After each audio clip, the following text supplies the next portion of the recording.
Alô, amigos, irmãos em Cristo. Meu nome é Marcos Pinho, eu sou evangelista, né? E hoje nós teremos um estudo sobre a verdade sobre a carne de porco. Bom, hoje talvez eu possa estar falando para quem consome carne de porco, né, e é cristão, ou para quem já conhece a verdade e não consome carne de porco. Primeiro, amigos e irmãos, eu quero dizer que não é o meu objetivo, né,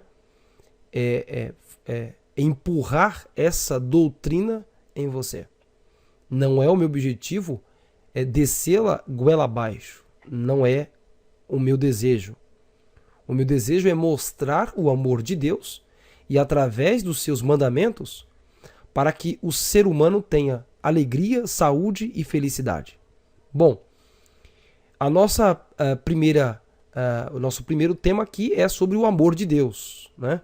Bom, mas antes de iniciarmos, né, sobre o tema de hoje, nós então iremos orar a Deus e pedir que o Santo Espírito de Deus permaneça em nós e nos ilumine para compreender essas verdades. Oremos então. Senhor, nosso Deus, Pai e mantenedor do mundo, exaltado seja o teu nome, louvado seja o teu poder acima dos céus e embaixo na terra. Louvado seja o Senhor pelos teus feitos e por suas maravilhas. Grande Deus, Pai de nosso Senhor e Salvador Jesus Cristo, neste dia, neste estudo, nós clamamos a presença do teu Santo e bom Espírito para que possamos compreender as verdades que o Senhor tem para nos mostrar hoje. Nós te pedimos em nome do teu Filho Jesus Cristo. Amém. Amigos, irmãos, bom, vamos lá. Deus é amor, tá? E não tem como compreender o amor de Deus, tá? Eu já vou dizer para vocês que não tem como compreender. Mas para que possamos chegar perto do que seria o amor de Deus, vamos então relacioná-lo a pais e filhos, tá? Possivelmente posso estar falando para quem tem filhos. Agora pense no teu filho.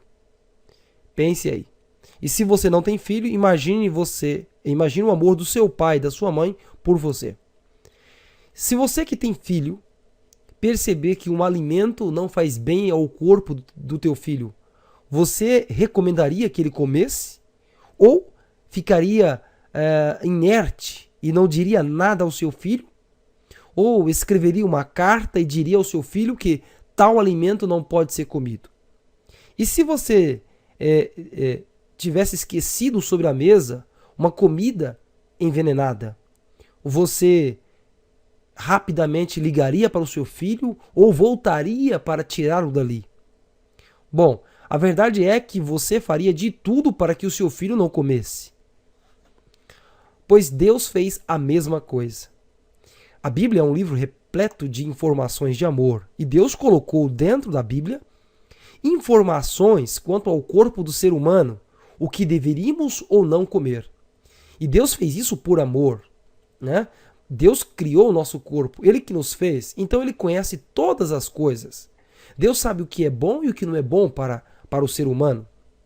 Por exemplo, entre muitos alimentos que não faz bem ao corpo, Deus ali colocou que alimentos como rato, né, que são animais impuros, não serve para o alimento. E ninguém come rato. Você já viu alguém comer rato? Né? E se comem, deve ser uma pessoa muito doente. Porque o desejo de Deus, ao dar essas regras, não é para lhe privar, mas para lhe livrar de doenças que porventura venham a danificar o seu corpo. Pois bem, vamos então para o primeiro texto deste estudo. Vamos então ver o que Deus fala sobre o porco. Em Isaías 66, versos 17, é dito o seguinte: os que se santificam e se purificam nos jardins uns após os outros, os que comem carne de porco e abominação, e o rato, juntamente serão consumidos, diz o Senhor. Isaías 66, versos 17. Vamos então para um outro texto. Em Levíticos 17, 11, verso 7, que diz: também o porco porque tem unhas fendidas, e a fenda das unhas se divide em duas, mas não rumina. Este vos será imundo. Bom, aqui nós estamos lendo textos, né, em que Deus mostra para nós a respeito dessa carne, desse animal. Deuteronômio 14, versos 8 diz: nem o porco, porque tem unha fendida, não rumina, imundo vos será. Não comereis da carne destes, e não tocareis nos seus cadáveres. Bom, Deus está dizendo aqui para não comer e nem tocar no cadáver. Bom, talvez você é daquele que diz que isto é coisa do Antigo Testamento. Porventura você pode estar pensando isso agora. Isso foi para os judeus e não para nós que somos gentios, né? Você possivelmente poderá estar dizendo isso, ou você conhece alguém que já falou isso e diz: isso não é para nós, né? É para os judeus. Bom, então vamos ver se isso é só para os judeus. Vamos lá. O dízimo foi dado a quem? Isso, certo, aos judeus, né? O dízimo foi dado aos judeus. E por que nós seguimos hoje? Você poderá dizer que o dízimo não foi abolido, mas essas leis foram abolidas. Bom, se essas leis foram abolidas, onde foi abolido?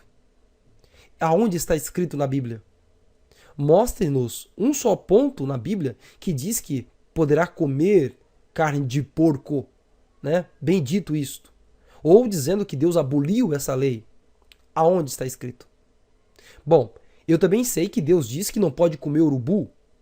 E quem de vocês comem urubu? Deus também diz que não pode comer rato. Você come rato? E por que comemos carne de porco? Pois Deus comparou a mesma coisa. Olha o texto que diz aqui em cima. O texto diz, logo um pouco abaixo diz: e a abominação, né? E o rato juntamente serão consumidos, diz o Senhor. Aqui diz, voltando um pouco, diz o seguinte, ali ó: os outros que comem carne de porco, e a abominação e o rato juntamente serão consumidos, diz o Senhor. Deus compara a carne de porco com a carne de rato, né? Bom, mas falando daqueles que acham que isso está no Antigo Testamento e não tem vigência hoje, vamos então para um outro texto da Bíblia que diz, né, isso está em 2 Timóteo, capítulo 3, versos 16 e versos 17. Vamos ler. Diz o seguinte: toda a Escritura é divinamente inspirada e proveitosa para ensinar, para redarguir, para corrigir, para instruir em justiça. Agora preste atenção no último texto que diz: para que o homem de Deus seja perfeito. Captou aí? Perfeito. E continuamos. E perfeitamente instruído para toda boa obra. Bom, aqui nós temos dois tipos de perfeito. Nós temos o perfeito, que é a totalidade do completo, corpo, alma e espírito, né? O corpo envolvendo a saúde do ser humano. E nós temos aí também o perfeitamente instruído para toda boa obra. E a instrução espiritual para toda boa obra, né? Na palavra de Deus. Deus criou o nosso corpo, Ele sabe o que é melhor para nós. Foi Deus que nos criou. Então, portanto, o Senhor Deus tem o manual da saúde e colocou as informações ali para que o ser humano seguisse. Veja, a Bíblia não é o caminho para que te conduza à salvação? Então, a Bíblia também é o livro, o manual que te conduz à saúde perfeita. Isto é o livro de Deus, a Sagrada Escritura. Bom, outra coisa que eu quero destacar aqui, né, é o primeiro texto que diz: toda a Escritura é divinamente inspirada. Para aqueles que dizem que o Antigo Testamento não serve, 2 Timóteo 3, 16 e 17 diz que toda a Escritura é divinamente inspirada por Deus. Amigo, eu vou lhe fazer uma pergunta e responda com sinceridade. Quando o apóstolo Paulo escreveu isso, existia o Novo Testamento? Não, lógico que não. Não havia o Novo Testamento. Quando o apóstolo não havia, lógico, quando o apóstolo Paulo escreveu essa carta, né, ele estava se referindo ao Antigo Testamento. E o Antigo Testamento, para o apóstolo Paulo, era válido, porque ele diz: toda a Escritura é divinamente inspirada e proveitosa para ensinar, para redarguir, para corrigir, para instruir em justiça. O apóstolo Paulo considerou que toda a Escritura, todo o Antigo Testamento é proveitoso para o ensinamento e é divinamente inspirado. A palavra de Deus não passa. Jesus disse: passarão os céus e a terra, mas as minhas palavras não hão de passar. Isaías diz: seca-se a árvore, cai-se a flor, mas a palavra de Deus permanece para sempre. Bom, queridos, vamos ler então um texto de Jesus que diz: e Jesus respondendo disse-lhes: porventura não errais vós em razão de não saberdes as Escrituras e nem o poder de Deus? Volto a repetir, quando Jesus falou as Escrituras, não havia o Novo Testamento e só o Antigo. Portanto, aquelas igrejas que dizem que o Antigo Testamento não tem utilidade, elas estão indo contra a palavra de Deus, contra o que Jesus ensinou. Jesus disse que as Escrituras, ela é proveitosa para ensinar, né? E assim por diante. Bom, eu gostaria de mostrar agora um vídeo para vocês, para aqueles que acham, né, que ainda não ficaram convencidos. E eu não estou aqui para convencer ninguém, porque é o Santo Espírito de Deus que convence a pessoa. Eu quero mostrar alguns vídeos, né, de matérias, reportagens do povo lá fora. Não é evangélico, o povo é o povo secular. E aí nós vamos mostrar a matéria da ciência falando sobre a carne de porco. Então, assista aí o vídeo e logo nós retornaremos, tá bom? Vamos então. Rua Beija-Flor, bairro Piauí, município de Parnaíba. É nesta casa, número 760, que mora a família Santos. 4 pessoas que estão passando por um problema familiar de saúde. Foi diagnosticado que o menino Bruno dos Santos, de 13 anos, foi infectado por cetocídeos porcinos, a Taenia soliens, ou verme da carne de porco. A mãe Maria dos Santos teve de deixar o trabalho para cuidar do filho, assim que começou a notar os sintomas da doença. Sentia muita tontura, né? Até mesmo quando nós morávamos em outra cidade, ele dava vários desmaios. Então sempre só dava anemia nos exames de sangue. Até que nós fizemos uma tomografia lá, e lá constatou que ele estava com esse problema na cabeça da verme de porco e continuou lá tomando a medicação. Aí depois nós íamos embora para cá. Aí ele não levei mais um médico e agora os sintomas voltaram novamente. E agora voltaram assim mais forte, né? Na semana retrasada ele desmaiou, que feriu a barriga porque ele caiu por cima da bicicleta. A gente pensou que ele estava no colégio, não estava. Meu marido foi na casa da minha mãe e ele estava lá desmaiado. O pai de Bruno é mototaxista e trabalha com uma moto alugada e se emociona ao falar do problema do filho mais velho. Ver meu menino assim é muito difícil. Por isso que a gente estamos aí pedindo ajuda para as pessoas que queiram ajudar de coração. Nós recebemos de coração. Chega a ficar emocionado às vezes quando pensa na situação do filho? Até demais. Eu sou muito apegado com ele, né? E é muito triste, sabe? Ver esse menino assim. Ele é um menino muito bom. Tem fé em Deus. Tem fé em Deus que vai dar certo? Tudo, tenho muito fé em Deus. A família ganhou algumas caixas de remédio no valor de R$80, alguns brindes que serão sorteados em um bingo que será realizado no dia 5 de julho na própria casa da família. Dona Maria pede encarecidamente a ajuda da população. Também sou daqui de Parnaíba, que se puderem nos ajudar, a gente vai receber a ajuda de coração, que também seja dada de coração por eles, né? Porque nós estamos aqui para isso. Isso poderia estar acontecendo não só comigo, mas por qualquer família daqui de Parnaíba. Então, se puder nos ajudar de qualquer forma, qualquer ajuda será bem-vinda. As infecções provocadas pelo verme adulto do porco são frequentes. Esta infecção é muito pouco frequente nos países desenvolvidos, exceto entre os imigrantes e turistas provenientes de zonas de alto risco. O verme adulto é formado por uma cabeça armada de vários pequenos ganchos e por um corpo composto por 100 anéis que contém os ovos, os proglótides. O seu ciclo de vida é semelhante ao do verme da carne de vaca, exceto que os porcos, ao contrário do gado, atuam como hospedeiros intermediários. Os ovos chegam ao estômago ao serem engolidos, ou então quando os ovos são regurgitados desde o intestino até o estômago, onde se libertam os embriões. Em seguida, atravessam a parede intestinal e chegam aos músculos, aos órgãos internos, ao cérebro e ao tecido por baixo da pele, onde formam os quistos. O que eles chamam de verme da carne de porco, né? É a larva de um verme chamado de tênia, a tênia sólio, comumente conhecida como solitária. Então, esse verme ele pode causar tanto a teníase, que a pessoa está infestada, né? Seu intestino tem o verme adulto, como também pode provocar cisticercose. Então, a teníase se adquire quando se ingere a larva através da carne do porco.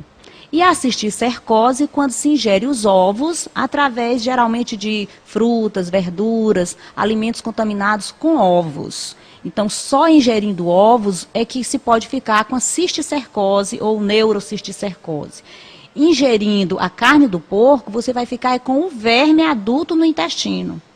A infecção provocada pelo verme adulto não costuma causar nenhum sintoma. As grandes infecções produzidas por quistos podem causar dores musculares, debilidade e febre. Se a infecção chegar ao cérebro e às membranas que o revestem, estas podem inflamar-se, onde podem surgir as convulsões. O tratamento da neurocisticercose, ele se fundamenta em 2 pontos. Primeiro, o tratamento específico e o tratamento dos sintomas. Por quê? O tratamento específico é o tratamento utilizado, são as drogas utilizadas para a erradicação do parasita, a eliminação do agente causador da doença. E normalmente se utiliza outros medicamentos, por exemplo, para controlar a crise convulsiva, que é um quadro comum na neurocisticercose. Quando o parasita é erradicado, pode ser que a pessoa permaneça com alguma sequela da infecção.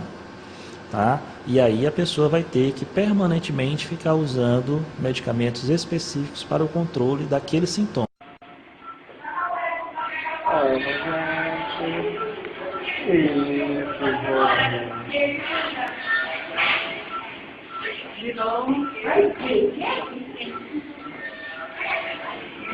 Parece aquele macarrãozinho que estava lá no refeitório.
E levanta nós.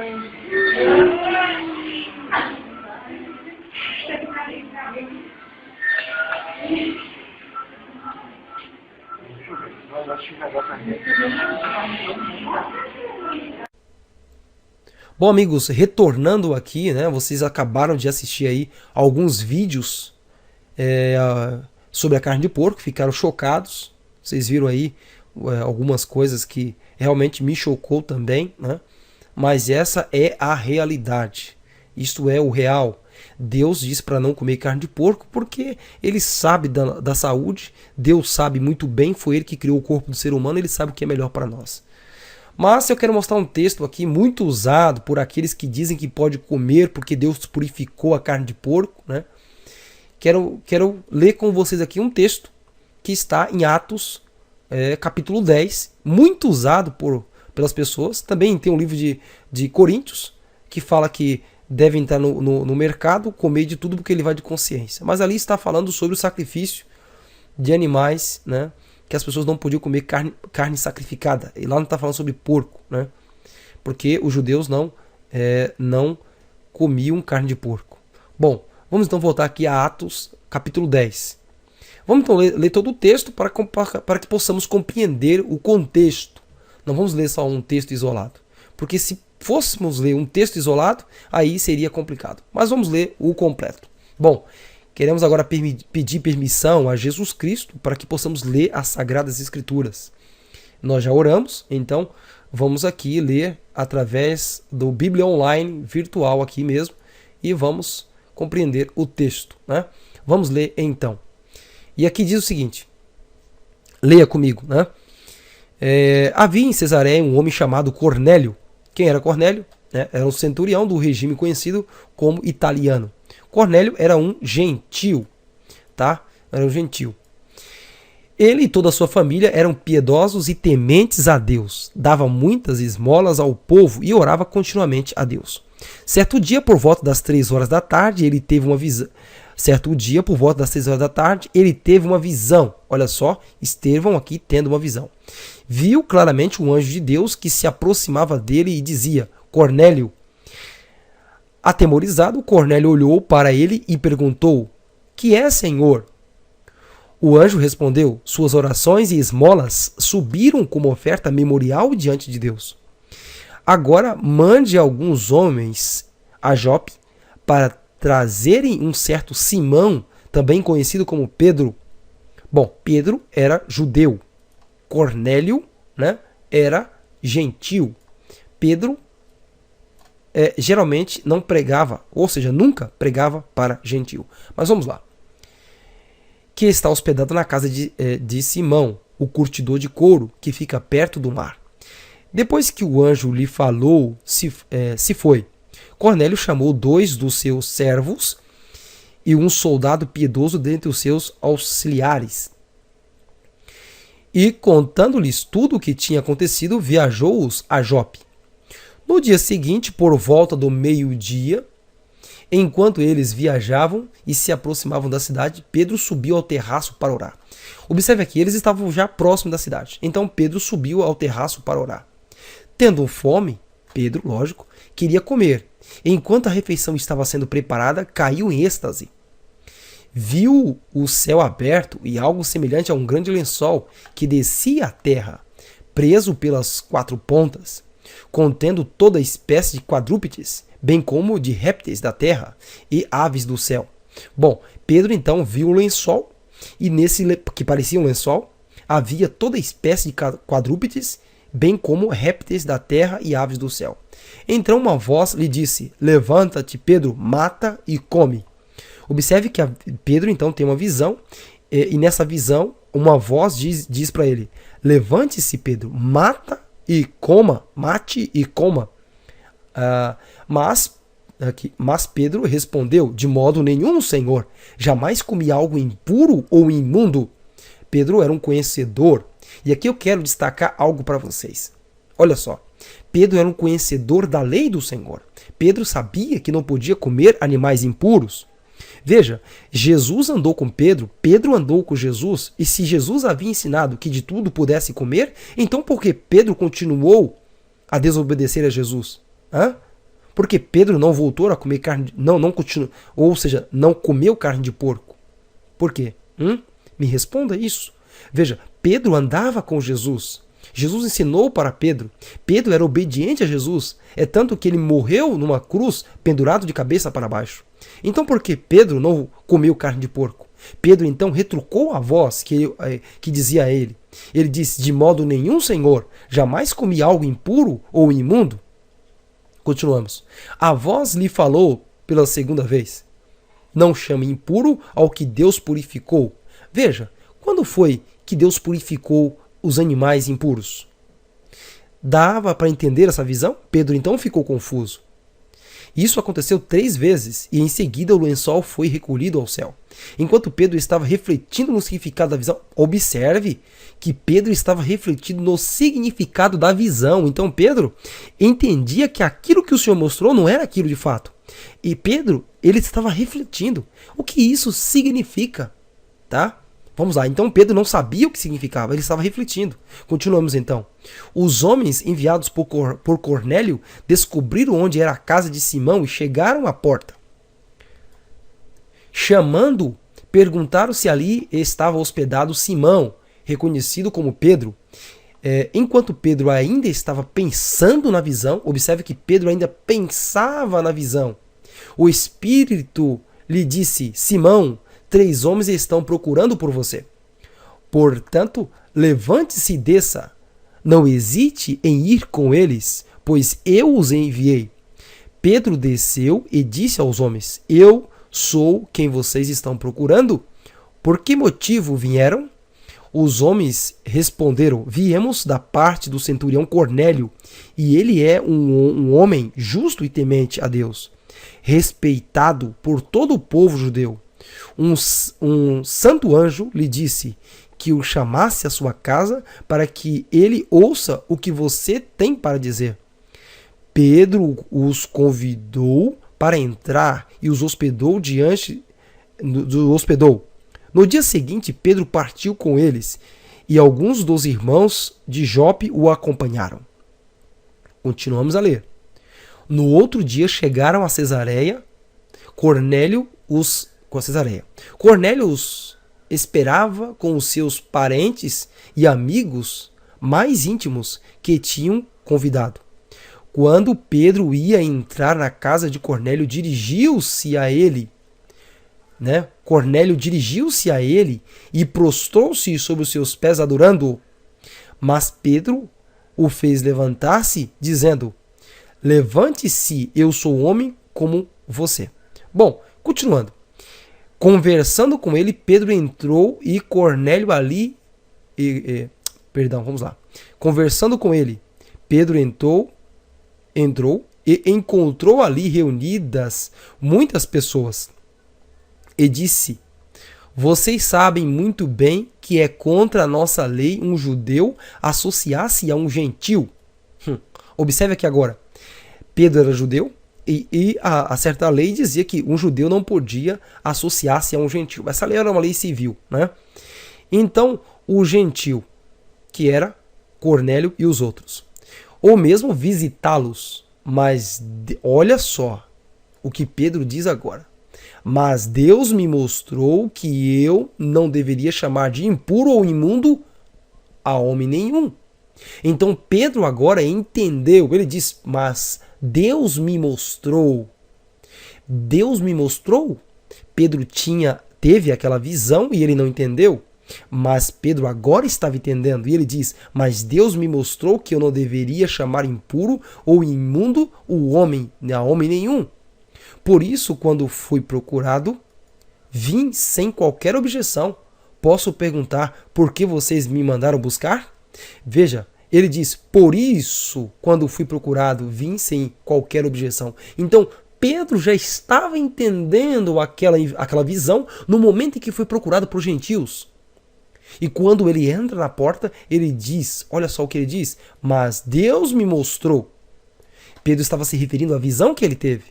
E continuo, Cornélio respondeu: há 4 dias que eu estava em minha casa orando a esta hora, e às 3 horas da tarde. De repente, colocou-se diante de mim um homem com roupas resplandecentes e disse: Cornélio, Deus ouviu a sua oração e lembrou-se de suas esmolas. Mande buscar em Jope Simão Pedro, né? Aí ele fala sobre que o anjo pediu para ele buscar Pedro, né? E assim por diante. No 33 diz assim: assim mandei buscar-te imediatamente, e foi bom que tenhas vindo. Agora estamos todos aqui na presença de Deus para ouvir tudo que o Senhor te mandou dizer-nos. Então Pedro fala, olha o versículo 34 e nós vamos parar por aqui. Pedro diz, então Pedro começou a falar e ele disse: agora percebo verdadeiramente que Deus não trata as pessoas com parcialidade. Ou seja, Deus não faz distinção de pessoas. Deus não se importa se você é judeu ou se você não é judeu. Se você é gentil ou se você não é gentil, para Deus somos todos iguais. E é isso que Jesus fez na cruz do Calvário. Ele purificou o ser humano na cruz do Calvário. Então, na cruz do Calvário, Deus tornou o ser humano iguais a todos. Queridos, vamos parar por aqui. Deu para entender? Veja que o texto, o capítulo 10, não está falando que você pode comer animais impuros. Pedro entendeu a visão. E você, entendeu? Amigo, mais uma vez, eu não convenço ninguém, mas o Espírito de Deus convence. E eu espero, oro, para que você entenda esses versos. A Bíblia não se contradiz. Em nenhum momento a Bíblia ordena que o ser humano coma animais impuros. E se você tem uma pergunta a fazer, o meu e-mail é evangelistamarcospinho@gmail.com. Envie para mim sua pergunta e terei o prazer em respondê-la. Bom, fique com a graça de Deus, fique com o amor de Jesus, para que possamos juntos, na comunhão do Espírito, entender as verdades que o Senhor tem para nós. Amém? Eu termino enviando a vocês um grande abraço e que o amor de Deus permaneça sempre conosco. Amém.